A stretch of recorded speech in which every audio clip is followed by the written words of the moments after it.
जय हिंद साथियों। मैं हरि सिंह और आज आपके सामने लेकर आया हूँ एक छोटा सा सेशन।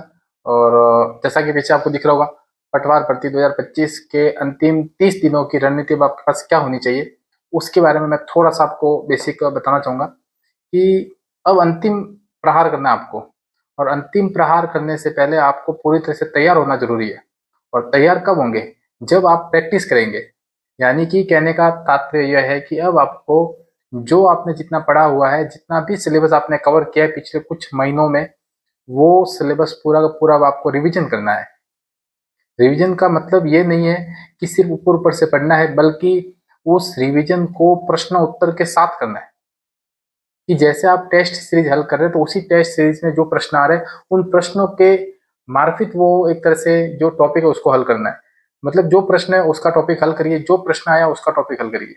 इससे क्या होगा कि प्रश्न के साथ साथ उस टॉपिक की समझ विकसित होगी आपके साथ, ताकि परीक्षा के अंदर थोड़ा भी हटकर सवाल या दो तीन कथनों में भी आ गया तो आप उस सवाल को सही कर सकते हैं। पटवार भर्ती बहुत ही अच्छी भर्ती आई है इस बार, तो आपको इस भर्ती में 100% अपना देना है। ठीक है, क्योंकि बहुत सारे अभ्यर्थी इस भर्ती को लेकर तैयारी कर रहे हैं, तो कंपटीशन टाइट होगा, ये श्योर है। तो अब आप अपनी तरफ से कितना तैयार हो वो आपको इस परीक्षा के अंदर दिखाना है। और उससे पहले ये जो अंतिम 30 दिन है, अब इस 30 दिनों में आपको क्या करना है, तो मैं रोजाना आपको इस YouTube चैनल पर रोजाना 30 दिन की रणनीति बताऊंगा। रोजाना कि आज क्या पढ़ना है, कल कौन सा पढ़ना है, कैसे टॉपिक को रिवाइज करना है, कैसे टॉपिक को प्रतिदिन अपने कवर करना है। ठीक उसी तरह हर सब्जेक्ट का, English, Hindi, maths, reasoning, GK, current, total subject, यानी मैं कहूँगा रोजाना मैं 5 से 10 मिनट का वीडियो लगाऊंगा। और उस वीडियो के अंदर आपको हर टॉपिक को कैसे कवर करना है, कैसे पूरा करना है वो बताऊंगा। यानी कि एक तरह से पूरा 30 दिन का कंप्लीट पैकेज होगा, जिसमें आपको पटवारी परीक्षा से पहले पूरा का पूरा आप तैयार हो जाऊंगा, आपका रिहर्सल हो जाएगा। तो आज मेरे इस वीडियो सेशन का मतलब ये है कि अंतिम 30 दिन में आपकी रणनीति क्या होनी चाहिए। तो दो तीन पॉइंट है जो आपको ध्यान में रखने चाहिए। कि पहला तो ये कि जितना भी आपने पढ़ा है वो सफिशियंट है, वो पर्याप्त है, आप उसी को लेकर आगे बढ़िए। आप नए सिलेबस की तरफ मत दौड़िए, या नया सिलेबस कवर करने के पीछे रहेंगे तो आप जो पुराना पढ़ा है उसको भी आप कहीं ना कहीं भूल जाओगे। आपको ये लगता होगा कि मैं पुराना पीछे पढ़ा हुआ भूल रहा हूँ और आगे पढ़ रहा हूँ, तो ये दिमाग में से निकाल देना, क्योंकि परीक्षा में प्रश्न आते ही आपको आपका पढ़ा हुआ याद आ जाता है। आपको यह ना समझना चाहिए कि मैंने बहुत सारा पढ़ा हुआ है पर मुझे याद नहीं रहता, इसलिए मैं उसको बार बार पीछे पढ़ूँ उसके। एक ही टॉपिक के पीछे पढ़ने की बजाय उस टॉपिक को 5 दिन अलग अलग टाइम में आपको पढ़ना चाहिए, जिससे वो टॉपिक आपके माइंड मस्तिष्क के अंदर पूरा क्लिक कर जाए। ठीक है, तो इसी तरह आपको हर टॉपिक को रोजाना अपने इस टाइम टेबल के अंदर आपको डिवाइड करना है, ताकि एक भी सब्जेक्ट, एक भी टॉपिक आपका वीक ना हो। क्योंकि यदि कोई दूसरा टॉपिक जिसको आपने ज्यादा पढ़ा है और बाय चांस वो टॉपिक हार्ड आ गया, और दूसरा टॉपिक जो आपने नहीं पढ़ा है और वो यदि सिंपल आ गया, सरल आ गया, तो वहां आप फंस जाओगे। क्योंकि जो कठिन आया है वो आपके साथ साथ दूसरों के भी कठिन है, परंतु जो सरल आया वो आपने नहीं पढ़ा पर दूसरे लोग तो पढ़ रहे हो। इसलिए हर टॉपिक को बारीकी से रिवाइज करना पड़ेगा, और रिवीजन में ही वो शक्ति है जो आपको परीक्षा में सफलता दिला सकती है। अर्थात रिवीजन ही करना है आपको। और मैं ये भी बताना चाहूंगा कि रिवीजन के साथ साथ आप एक रफ डायरी रखिए, और उस रफ डायरी के अंदर रिवीजन के साथ साथ जो जो पॉइंट आपको लग रहे हैं वो नोट करते रहिए। जो याद नहीं हो रहे वो उस डायरी में नोट करने हैं, याद हो रहे वो आपको उसी जगह रखना है।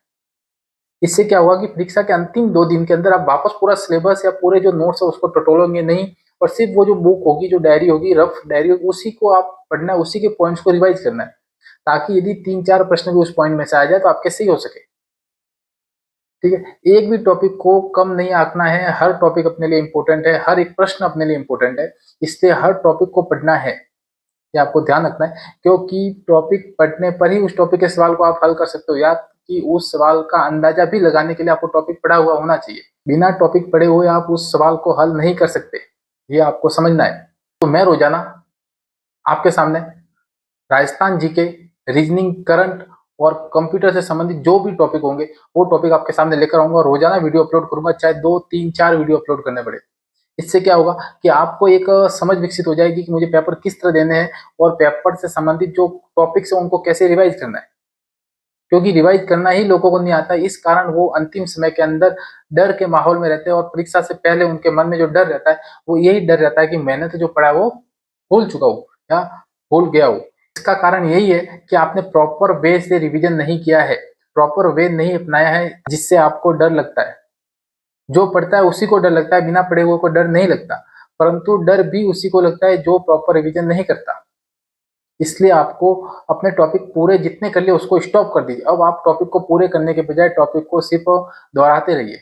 जितना पढ़ा उसे दोहराना है, अन्य को नहीं देखना है। ठीक है। दूसरा पॉइंट ये है कि मैराथन से बचे।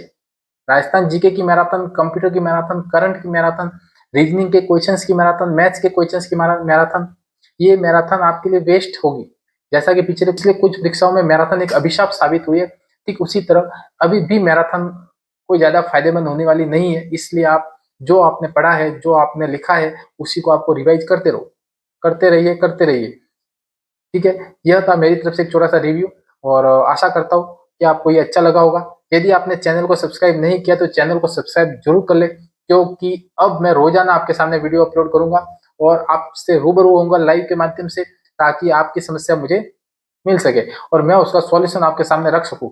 इसलिए कोई भी आपके सामने समस्या आ रही है, कोई भी आपके सामने डाउट आ रहा है, तो डिस्क्रिप्शन में मेरे नंबर है, मेरा व्हाट्सएप ग्रुप का चैनल है, जिसमें जुड़कर आप मुझे अपनी समस्या प्रॉब्लम्स को बता सकते हैं और उससे संबंधित मैं आपको हल जरूर बताऊंगा। कोई भी टेस्ट सीरीज जिससे संबंधित आपको टेस्ट सीरीज चाहिए और उस टेस्ट सीरीज की पीडीएफ चाहिए, आप मुझे मैसेज करिए, मैं आपको टेस्ट सीरीज अवेलेबल कराऊंगा। जय हिंद।